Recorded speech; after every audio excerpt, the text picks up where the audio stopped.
Encounter Party the TV show is now available on Amazon Prime and other streaming platforms. Come join the party today. Previously on Encounter Party. Stuck at sea, crew dead, and now a first-class passenger is missing. Or are they? What happened to the halfling who was here during the first leg? Our players split to follow their own points of interest. Ulavina, Asher, and Tolo sought to prove Gabrash's innocence and met a strange permanent passenger aboard the Cherry Wind. First name is Ignis. Ignis. That's a lovely first name. Thank you. Second name, I will give you a second name. Epsilon. Meanwhile, Vin, Flick, and Dridian investigated the empty cabin of the missing Trim Thistledrop. This looks like a cipher. Agent 1. You and Agent 2 are to remain on task with your current assignment. Do not falter or fail us. Only to learn she is a member of the Zentarum, a mercenary network of spies and assassins. What's more, their clues revealed she is not the only one on board. There is a bird somewhere on the ship carrying messages. Who else on the ship is a spy, and why do they want the Cherry Wind? Find out more this time on Encounter Party.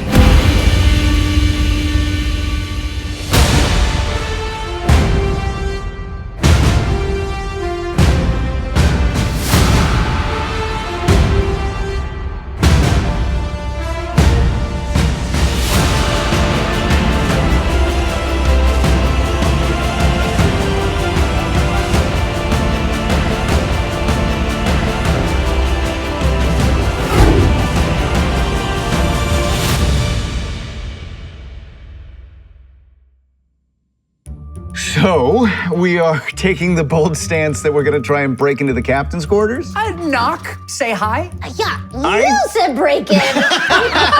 I think, okay, So these guys have come up on the top deck? Yeah, hold on one second. Before right. we go up on the top deck, let's talk logistics here because running around the ship right now are several crew members and the first mate.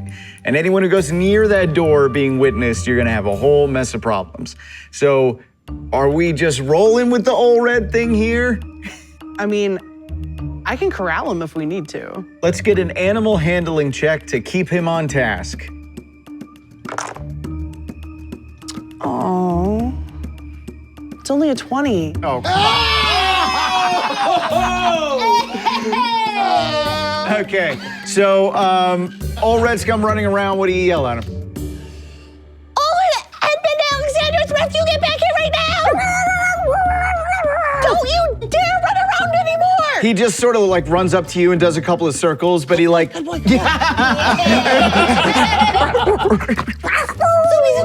And he like zips downstairs to the third deck. Oh no, we've got to go get him! So we're all gonna congregate here. We're all gonna match up on the steps and we're gonna look at each other and share a bunch of information that we already just shared with each other. Yeah. Great. Just a moment Blather! Flick, performance check. Yeah, I already got it. It's a 12. I need to know everyone's passive perception. 14. 13. 13. 13. Yes. Oh, there it is, 12. Unfortunately for you, it is impossible to disguise the fact that that dude can't see. Which he doesn't notice you notice, because he can't see. Flick, are you all right? Yes, I'm having a temporary moment of lack of vision. Dridian is going to offer a hand and guide Flick up the rest of the stairs to the top deck. Flick is very thankful. Just one talon in front of the other. Hop, hop, hop. So, just to be clear, we're trying to get into the captain's quarters undetected. No, we want to say hi to the captain, who we assume is in the captain's quarters. Oh, we're going to just take Yeah. a visit. Yeah. Okay, who's got great charisma who wants to be bold enough to do this? Yo. Hey. Me? I'm not too bad. Main stat. Main stat. Leather jacket, charisma. That's right. Dridian is going to give a short at the captain's door, and from behind it say, "Excuse me, Madam Captain, we have a couple guests with a question for you, if you have the time to spare." That's a natural 20. Oh! Whoa! Well, Hey! if ever there was a way to get someone's attention, a natural 20 would be the way to do it. No answer. Huh. Can Tolo just walk up to the door and see if the knob turns? It's locked. Good try. Hey, Flick, Yes? Do that thing you do. I understand you're a bit under the weather, but could really use a helping hand here with these tumblers. You know what I mean? There is no lockpicking penalty for not being able to see. That's correct. Yeah. You can do it by feel. I believe in you. Me too. Non-natural 20. The good news is you didn't need anywhere near that because this is just standard lock on a ship. These aren't complicated. Clickety click. First, Vin opens the door, does a quick scan to make sure that there's no one in there. What do I see?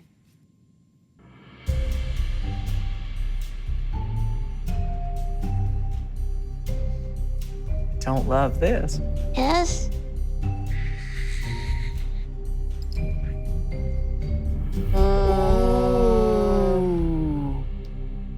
You have uncovered the secret location on the map I made. This is the captain's quarters. It is technically the exact same space that is on the top deck. That is just a higher elevation. So you are technically still on the top deck. You're just inside an actual room. As you come in, there's some very obvious things that you can see right from the beginning.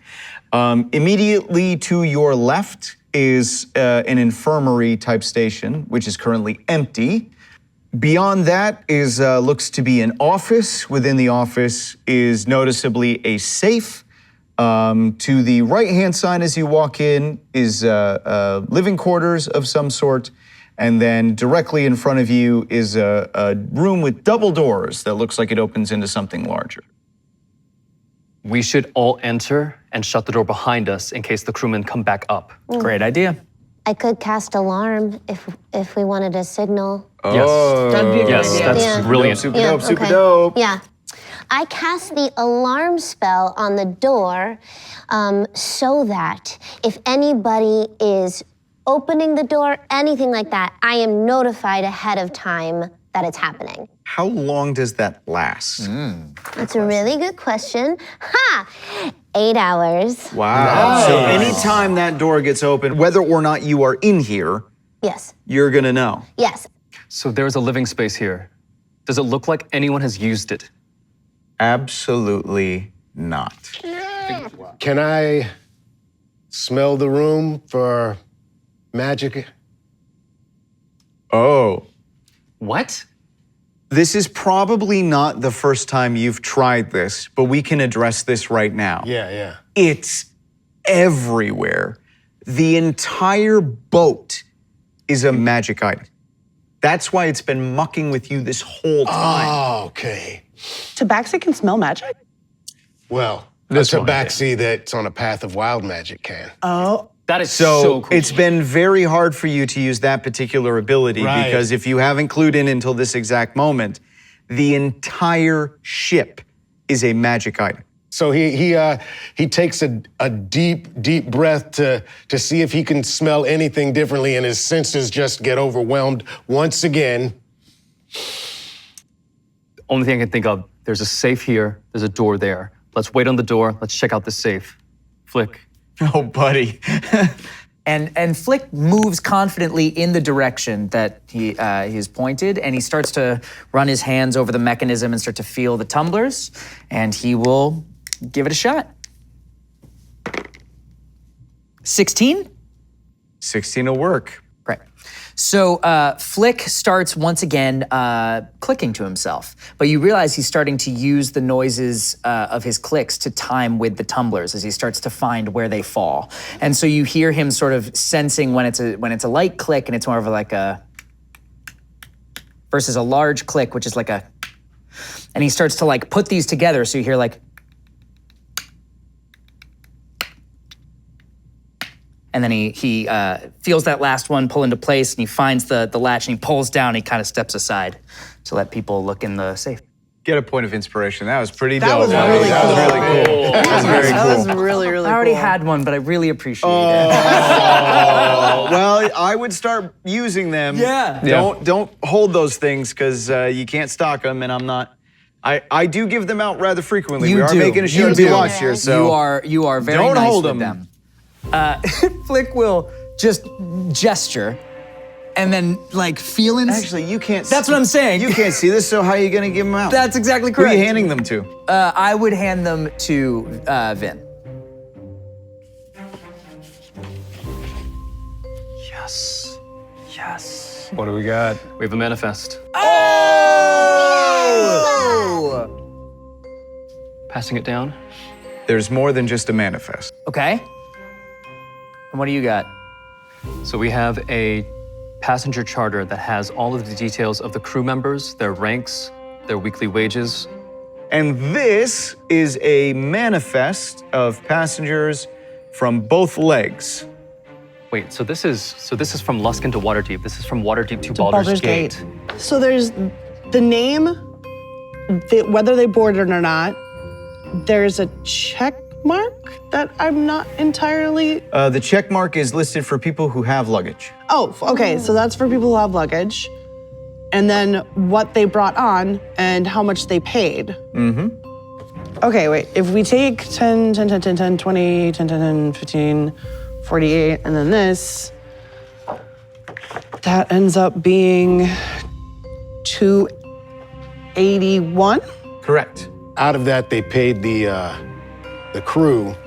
That's going to be a total of 140 for the first leg. Yeah. 140 for the 140 second for the leg. second and leg. you see here that Marcus Tem got the extra. 281. Okay. So this is an exactly break-even ship. This is an exactly break-even ship with a captain who got nothing. Yeah, that's not how that works. That's not how that works. So we've seen the captain enter this room and not seen them since. Ever. So that leads me to believe the thing to do now is to see what's behind those double doors. So inside is a large captain's meeting area. There's a large table, chest of drawers, maybe a nice painting on the side. You know, something that may be used as a war room if this was a battleship, but probably a place for the crew to meet or for the captain to entertain guests if they want to. Again, that sort of light film of dust over everything. Maybe I should take another deep breath, see what I can smell. Do it. His lungs fill with something. What could that possibly be? As you move through the room, sniffing with your feline snout, you get drawn to the back corner. And as if it notices you noticing it, a green glyph starts glowing on the ground. Holy dragon scat. Are you guys seeing this? You can see it on the map. It is a Oh, yeah. glowing Oh, okay. pile of stuff. So Tolo walks over to this glowing glyph on the floor, sniffs again, and it feels oddly familiar, but it's kind of a door. So it's a portal? That's the feeling that I'm getting. Vin unclasps his sword and draws it. Touch it. I dare you. So I take my big long finger Oh, Carl. and touch the middle of the glyph. Tolo disappears. Just a whoosh vacuum of negative air. Just gone. Vin runs in and touches it too. Boom! Vin, gone! Shoo! And then there were 4. But we're gonna go in and help everybody. Let's go. Okay, I got you. Let's go. Boom! Shoom! And then there were 2. Without ceremony, Asher just walks onto it. Dridian, alone in the room. Here we go. Shoom! A flash of green envelops all of you. Oh! As you feel your body shift half a meter to the left, and you land in a similarly sized room and hear an incredibly startled voice. What? It's you! You're the captain! And you look around and you see you're in like sort of a makeshift laboratory on the middle of this boat. Yeah, you're in the private room in the far back stern on the second deck. A quick look behind you sees darkened windows. As Ignis Epsilon, in the middle of whatever she was working on, is suddenly startled by the appearance of 6 strangers teleporting into her room. Ma'am, our apologies for intruding. She has like a flask. She's like, ah! No, we're not here to cause you any harm. Actually, Ignis. Vin, we know Ignis. It's Ulavina. Ah, Ulavina Thrift. Yes. One name for one name, 2 names for 2 names. Ha ha ha. Yes. We're here a little early for dinner. Oh yeah. You invited us. I am a ranger. You are a captain?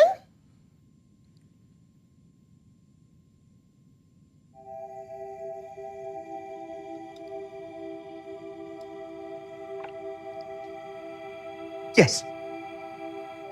The guise of a squirrely person kind of falls away, doesn't quite hit the sort of stoic pride of a ship's captain, but doesn't quite make such a clownish farce of herself anymore. Have a seat. Thank you. And she goes to this concoction that she's brewing in these tubes and all of these beakers and dry ice effects coming out. Grabs a beaker and pours into it and turns around to all of you. Tea? Yes, please. That sounds lovely. She pours tea for everyone who wants some.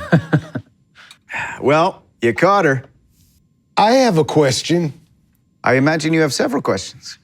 What the heck is going on here? I'm in disguise. Captain Yasmin Faraday does not exist. Ignis Epsilon is my actual name. I acquired the wind under the disguise of Captain Faraday, and who are all of you?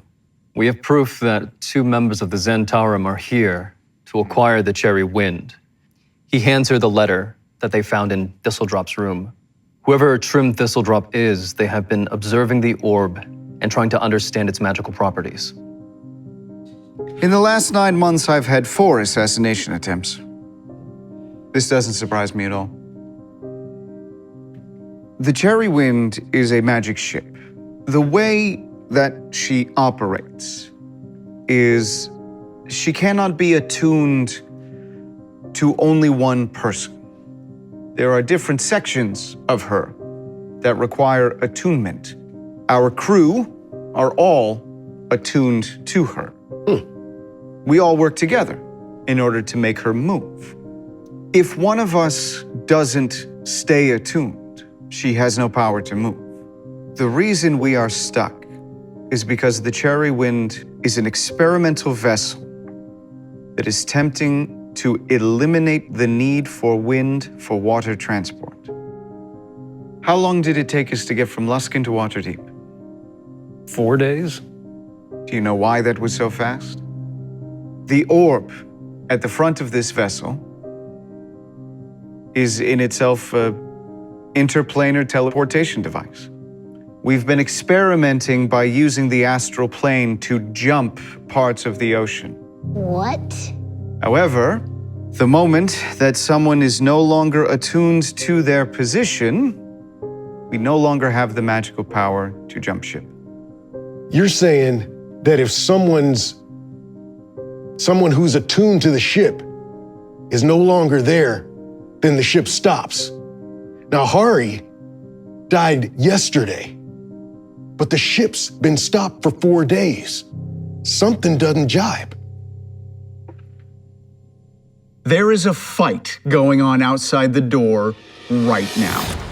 Two men scream at each other, and the sounds of sword clashing fill the hall outside her door. What? We need to go. Tolo, Dridian, get my back. Dridian touches the heartwood around his neck and whispers something in Elvish.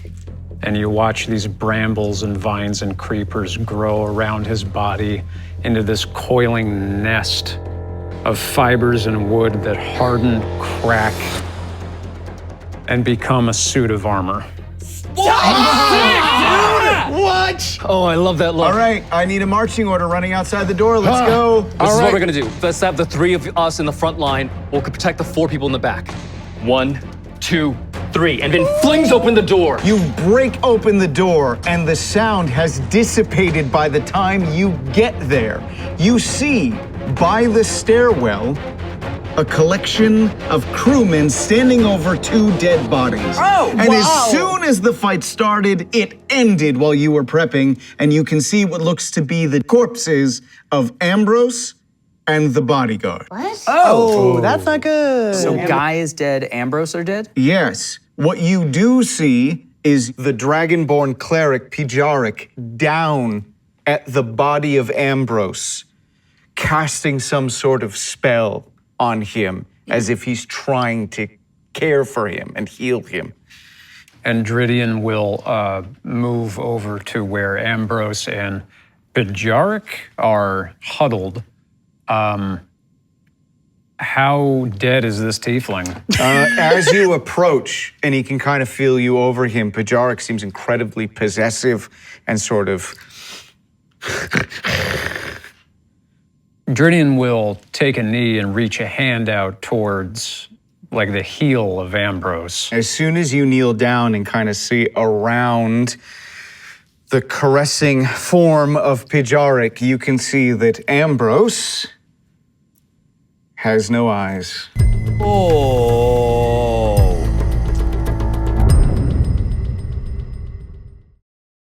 First mate, I believe there is reason to put Pijarik in the brig. He was over Hari, and Hari was found in the exact same condition as our friend here. First mate Marcus Tem looks at you, looks down at Pijarik. Pijarik looks up at Marcus Tem and allows himself, with just barely an arm, to be dragged away downstairs. The second body of the bodyguard is also dead from a sword wound. Oh. Oh. Possibly difficult to see. Those of you with military backgrounds, both of these men have attacked each other with swords. The bodyguard, his eyes have been slashed. Oh. Ooh. Though 2 of these people got killed in the same way. Like he was stabbed, but he was up. But I'm thinking that Guy might be the one who took out Hari earlier, because this opponent got the eye treatment. Just like Hari got the Just as the an eye alternate treatment. idea to go with where my gut was at. Yeah. What if Yeah. whatever causes this eye thing that we haven't figured out is counterable by harming your own eyes? What if Guy was protecting himself, not the aggressor? What if slashing your own eyes protects the eyes? What if just being blind protects you? Great for me. Great news. Is there anyone we suspect? Is there anyone we've talked to who maybe isn't on the up and up? Pajaric is 2 for 2. Yeah. And has been arrested. Yeah, said Tabaxi, Yes. shifty dude. Who one of us knows something about. Sure does. Flick would really love to chat with Vin. So, Flick is kind of nervously working away at his little hoppy side to side and his hands, and he just sort of will say, Vin, so the Tabaxi is a merchant from Baldur's Gate that I know. I've worked with him many, many, many times in my job. He took me aside earlier and asked to supplement my income on my current job to help him with a problem. The problem being there were some unethically sourced perfume materials, and he asked me to help him acquire them. Uh-huh. So I went down into the 3rd deck of the boat, and I popped the lock on said perfume case. There's nothing in it. Completely empty case. I have no idea why it's there. I have no idea why someone would bring a case on. I don't know why he would have me pop that lock. I haven't had a chance to talk to him since. I'm curious. I can't look at the manifest. Who has a very large trunk? Flick, reading the manifest. Sen came with one large trunk. Why are you asking? Well, it is suspicious to be asked to open a trunk under any circumstances, especially suspicious to find nothing of the sort of what I expected to find, and not just that, to find nothing. Empty case, huge trunk. We're talking, I could fit in there just fine. You cracked open this case before Hari died? Sure did. Passive perceptions? Or we're what? 12, 13, 14-ish? 13. 12. After Pajaric kind of gets led away, it's really impossible to not hear the very loud click of the room behind, which, if we haven't figured out already, is the Tabaxi merchant. So he at least was watching. Right. At least in a brief moment, he was watching. And the door behind where the Guardian was is still slightly ajar. It is slightly ajar. Can I push the door open? I mean, you can. I'm gonna go over Wait, and push the Tolo. Her guardian was just murdered. I think Olavina is our best shot. I can go talk to her. Okay. Yeah, maybe I'm gonna that's- guess. How does Ulrid get to you? You give him a whistle? And you stated he was on this floor before when we heard him. Yeah, so. he kind of just pops it. Like, is he like a type of owlbear cub who like expects praise when he comes to you? Like, I'm here, pay attention to me, or does he sort of like service dog, just fall in line and? I figure he probably, in situations like this, with dead bodies around, because I've trained him this way. A serious situation. Yeah, like a serious situation. I'd probably comes to heel, scratch on the head, stays at heel. Okay. So yeah, sort of service doggy. Okay. You gonna go in? Yeah, definitely. You slowly push open the door. In the far back corner, there's a gap. There's a small little space between the dresser and the wall. And this young girl has shoved herself into that corner as tightly as she possibly can, trying to make herself as small as she can. Excuse me, son? Hi. I'm gonna need some persuasion check to try and. Dridian can come and assist. Yeah, that was a 9. Have my inspiration. There you Oh wait, go. I have inspiration that I should probably spend because I didn't. Take mine. He keeps trying to give it to me. All right, fine. So as Flick awards inspiration to Ulavina, how might he do that? Flick will have been sort of making his way up the hallway taking in what he can from the voices around him and the sounds around him, but I think he is honing in on the idea that Guy is dead and that Sen is therefore alone, and imagining that that is a space where someone smaller, non-threatening could be useful, and is heading that way anyway. And with Ulavina's inherent earnestness, kind of puts a hand on Ulavina to just sort of like settle and really allow her to connect with Sen in this moment, to come in with the right kind of energy. So roll again, take the higher number. All right. I don't really want to talk about it. Oh no, this is not going well. It appears that whatever this was far too traumatic. This young girl is clammed up like a tight shell.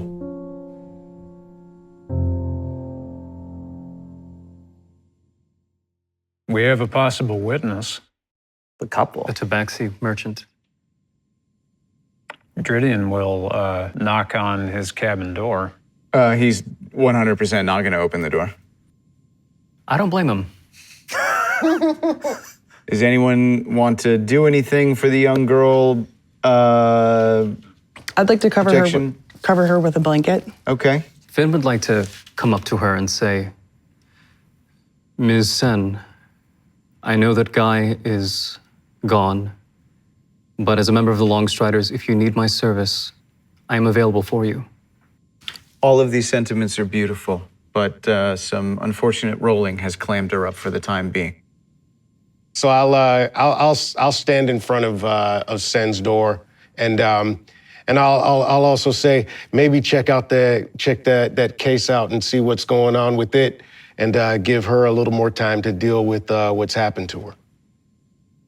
You pop down to the third deck to where all of the luggage is stored, and heck yeah, there is a giant, like 5 foot wide, massive trunk that two of you have seen. You check it. It's unlocked. I'll open the box. You want to open the box? Yes, I do. Pop the lid. Oh man! Hold on. Let's make sure that we don't miss this. Pop the lid. Oh my God, no. I don't want to do it. I take it back. I already did it once and I'm scared.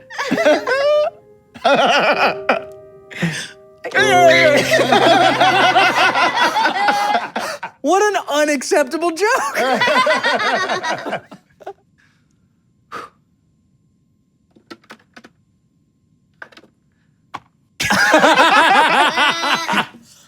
Nothing. It's empty. That is what I found as well.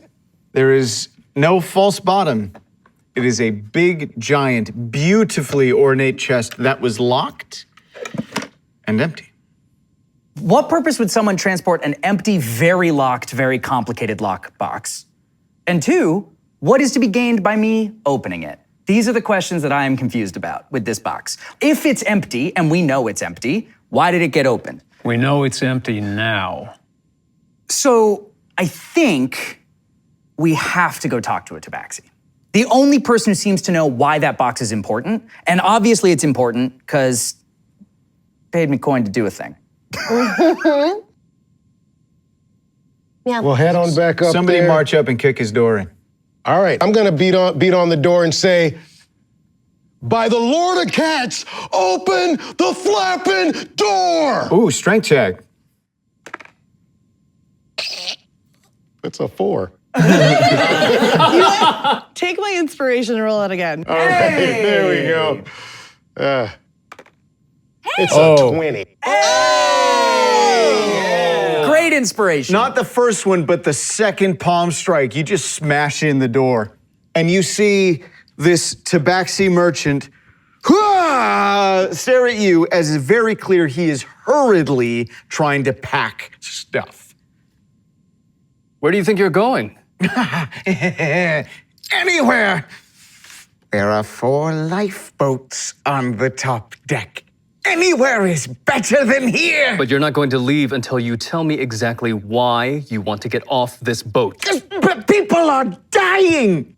You know something. I know that people are dying. You sent him to open a very large trunk What was in that trunk? If you don't tell me, I will let my friend here have his way with you. There was nothing in the trunk. Did you know that before he opened it? No. Insight.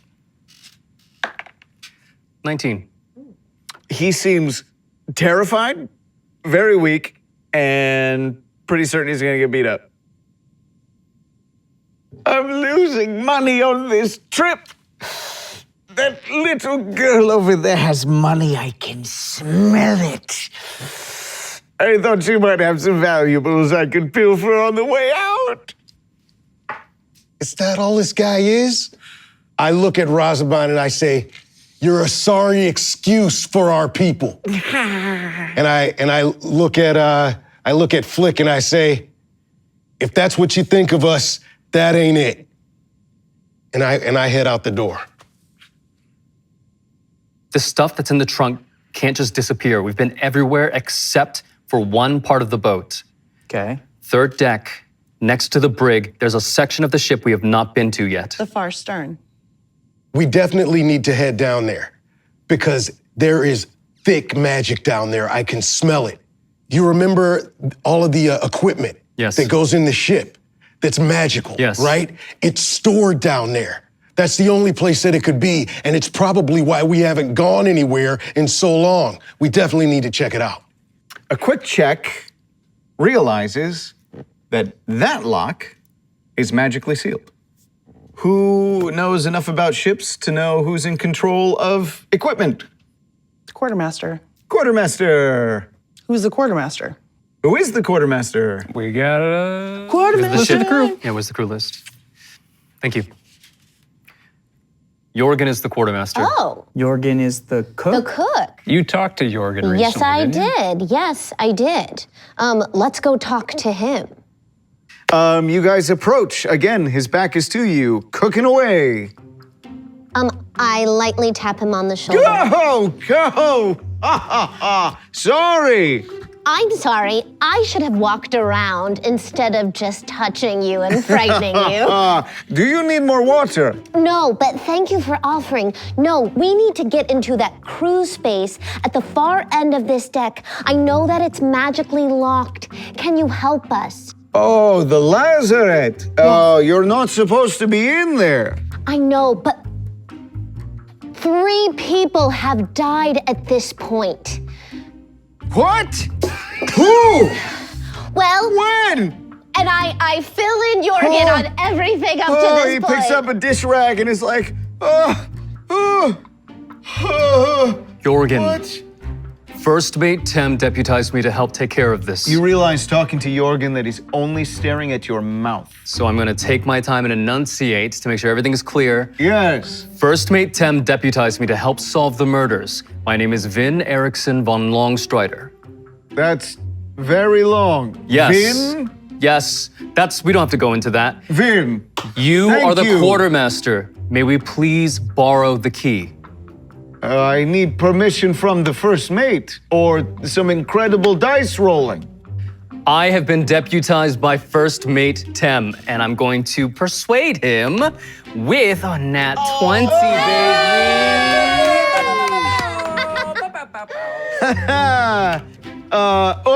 Okay, I have just met you, but I trust you implicitly.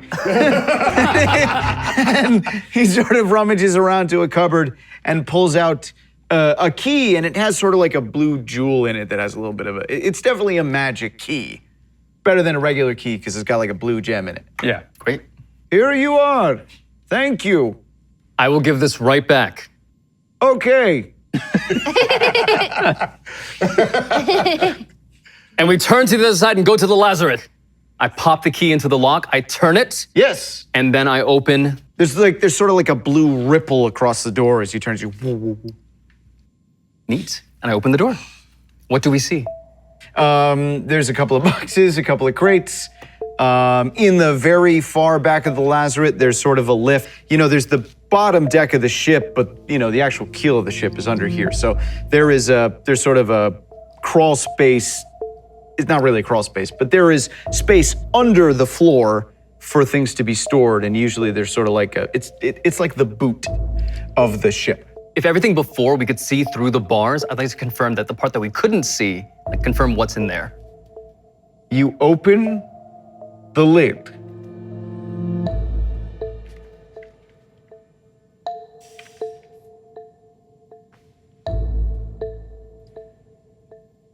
There's a dead body. What is it with this ship and dead bodies? Can I see the eyes? You can see the eyes. Are there eyes? There are no eyes. This is a person you have never seen before.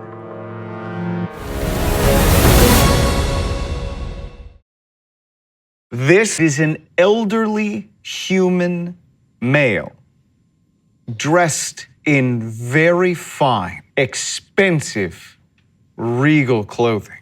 His skin and complexion are very similar to two other characters on this boat. One has died, one is hiding in her room. Guy and Sen. This body was in the trunk. Yep. We need to talk to Sen, and we need to be very mindful not to tip her over the edge. Are you okay talking to her again? I can do it. Let us not overwhelm her. So who's going in? Ulavina, Dridian, and Tolo. You very slowly make your way back upstairs to her room. It's not been locked. Sen? She's still huddled in the back corner, just sort of rocking and staring at the floor. I know, it's scary to lose somebody. It really is. But you need to tell us about what was in the chest. No one look at me. I'm not looking. My full name is Princess Sin Marizola. Oh, Your Majesty, it's very nice to meet you. The person in the chest was my father. Oh, I'm so sorry for your loss. Something ruined our kingdom. A creature, a being. It took people over. It replaced them. Did it go through their eyes? That's how it jumps. And you don't want us to look at you because you think it's in you. It's not in me. Oh. It's in one of you. Oh no. For months, people were dying in strange ways. Their eyes burned from their heads. It started climbing up the ranks of our armies. It took a long time before we managed to figure out what it was doing, and we managed to trap it in someone. When my father brought the culprit in to question him, that's when we learned what it does. And it jumped. My bodyguard and I were on our way to petition the Lord's Alliance to try and save our ruined kingdom. It jumped into Ambrose. And Guy knew enough to protect himself so that he could protect you. He took his own eyes. If we think about what we just learned, so it has to jump from eyes to eyes. Yes. So what we know is that Ambrose tried to break in. Guy slashed his eyes so he wouldn't take it, and he went out and fought. Guy and Ambrose both mortally stabbed each other. Everyone came running to the sound of combat. Whoever got there first would have been what jumped from Ambrose's eyes before Ambrose died. So it's who got there first, which would suggest to me maybe the Dragonborn who was cuddling the tiefling would seem very likely, right? It's gonna be who was able to look in Ambrose's eyes before Ambrose died. Right. The door has been opened. Somebody's trying to get to the captain. My alarm went off. Can it be two ways? If we go there and touch it from here, can we go back up there? Yes. Oh, you're gonna try and go through Ignis's room? Oh, that way? It's closer. Yeah. It's Yes. quicker, much quicker. I would think so. I don't think that we'd try, but let's give it a shot. Clickety, clickety, click. It has been locked. We have to get to the captain. No, thank you. No, thank you. You're from the other side. Ignis, we need to get. No, Ignis. Someone is coming for you, Ignis. No, thank you. No, please, please, Forget no. it. We gotta head up the other way. Topside. You hear shouting from the top deck. Anyone who isn't dead on the boat is up there screaming over the side of the edge. You can see Marcus Tem, Pijaric, Torbuk, the other top men who are up there. They're screaming over the side, and it doesn't take long to realize that the Tabaxi, with very high stealth, has managed to sneak up and is attempting to escape on a lifeboat. Don't look anyone in the eyes. Well, you can certainly hear Marcus Tem turn to Gunnar Torbuk and demand very coldly, destroy it. Belay that order, Torbeck! He seems to completely not care or even notice that you're there, and he looks at Torbuk, who looks back at him and goes, aye, sir, and starts to make his way down to the cannons. Torbeck, you can't! Drydian is going to storm up to Marcus Tem and say, how can you open fire on a civilian vessel leaving this ship? While he's doing that, I want to go around the back. I don't want to get all the way up in his grill. We're gonna flank. I just want to flank him. Gotcha. Marcus Tem just coldly stares at you, doesn't care. But as you approach him, Pijaric very quickly sort of comes up and sort of protectively gets in between you and him. Religion? Religion. That's an 18. Yes. What descriptive characteristics as a worshiper of Veltmater have we seen on the Dragonborn? Sickly, as if afflicted with consumption. The restrictive binding of the wrist as a meditative practice. Is that still on his wrist? It is not.